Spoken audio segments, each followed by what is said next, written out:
ఉదయకాలపు దేవుని ప్రత్యక్షత.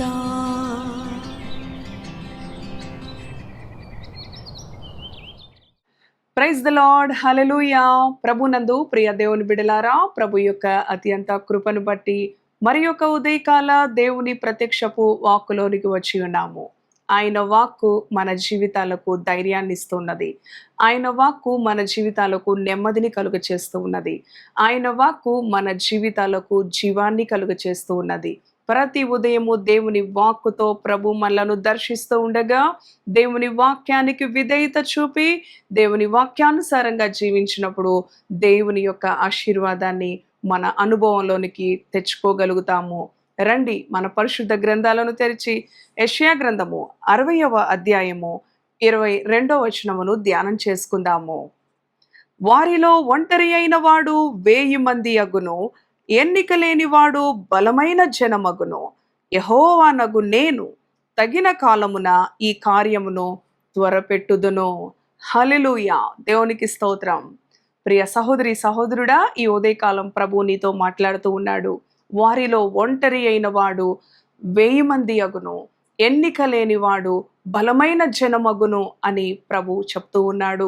కనుక ఈ ఉదయకాలం ఈ మాటలు వింటున్న నీవు ఎవరివైనా సరే, అవును నేను ఎన్నిక లేని వాడను, నేను ఒంటరి వాడను, నా కుటుంబం అంతటిని నడిపించుకోవడానికి నా శక్తి సామర్థ్యతలు సరిపోవటం లేదు అని ఒకవేళ నీలో నీవు నలిగిపోతున్నావా, దిగులుతో ఉన్నావా, విచారంతో ఉన్నావా, ఈ ఉదయకాలం ప్రభు తన వాక్కు ద్వారా నీతో మాట్లాడుతూ ఉన్నాడు. ప్రియ దేవుని బిడ్డ, ఆయన అంటున్నాడు కదా, వారిలో ఒంటరి అయిన వాడు 1000 మంది అగును, ఎన్నిక లేని వాడు బలమైన జనమగును అని ఆయన చెప్తూ ఉన్నాడు. వాగ్దానం ఇచ్చిన వాడు నమ్మదగిన వాడు. ప్రియ దేవుని బిడ్డలారా, కనుక నీవు ఒంటరిగా ఉన్నా నీతో నీ ప్రభు ఉంటే, అవును నువ్వు సమస్తాన్ని జయించగలవు, సమస్తాన్ని పొందుకోగలవు. పరిశుద్ధ గ్రంథములో ఒక వ్యక్తి మరి గిద్యోను, ప్రభు అంటాడు పరాక్రమము కలిగిన బలార్జుడా గిద్యోను అంటూ ఉన్నాడు.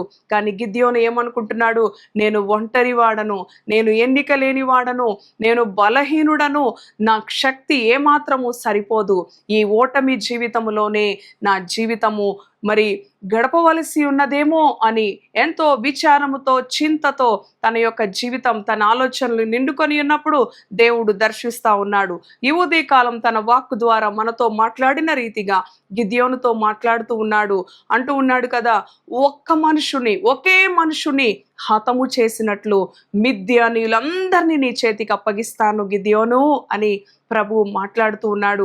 అంటూ ఉంటాడు, ఎలా సాధ్యము ప్రభువా, నేను కనిష్ఠుడను, నా ఇంటిలో నా వంశంలో నేను చాలా చిన్నవాడిని, నా గోత్రము చాలా అల్పమైనది అని తన్ను తాను మరి ఎంతగానో, అవును ప్రియ దేవుని బిడలారా, మరి చూడండి ఎంతో తగ్గింపుతో లేక తను తాను ఎంతో హీనపరుచుకుంటూ ఉన్నాడు. కానీ ఒక వ్యక్తి దేవుని యొక్క సహాయముతో సమస్తమును జయించగలడు అన్న నిశ్చయత అతనిలో లేనందున మరి ప్రభుతో మాట్లాడుతూ ఉన్నప్పుడు ప్రభుకి ఎన్నో మరి అవును తన యొక్క అనుమానాలను తీర్చుకోవడానికి మరి ఎన్నో విషయాలలో ప్రభువుని పరీక్షిస్తూ మాట్లాడుతూ ఉన్నప్పటికీ ప్రభు తను అడిగినది సమస్తమును కూడా నెరవేర్చిన దేవుడుగా ఉంటాడు.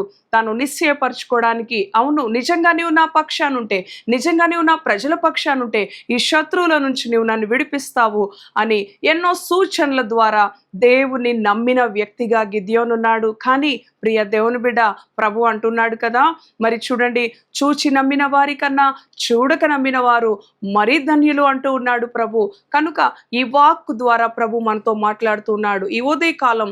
అవును ఆయన వాక్కు వినుటలో మనకు విశ్వాసం ఉన్నది.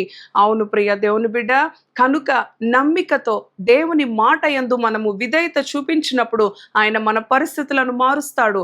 ప్రభు అంటున్నాడు, ఏ మిద్యానీయులైతే వారికి శోధనగా, ఏ మిద్యానులకు వారు మరి ఏ మిద్యానీయులకు మరి భయపడుతూ ఉన్నారో ఆ మిద్యానీయులను ఒకే మనుషును తరిమినట్లుగా నీవు వారిని తరుముతావు, హతము చేస్తావు. గిద్యోను నేను నీకు తోడుగా ఉన్నాను అని ప్రభు మాట్లాడిన రీతిగా ఈ ఉదయకాలం ఒంటరి అయిన వాడు 1000 మంది అగును అంటూ ఉన్నాడు.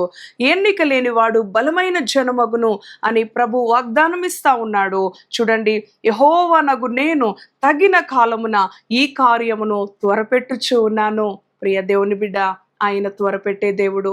తగిన కాలం, ఆయన సమయము కొరకు మనము వేచి ఉండాలి. ఆయన సమయము కొరకు మనము కనిపెట్టి ఉండాలి. ఆయన సమయము కొరకు మనము మరి నమ్మికతో ఎదురు చూచినప్పుడు ఆయన త్వరపెట్టే దేవుడు. తన కార్యాన్ని మన ఎడల జరిగించే దేవుడు.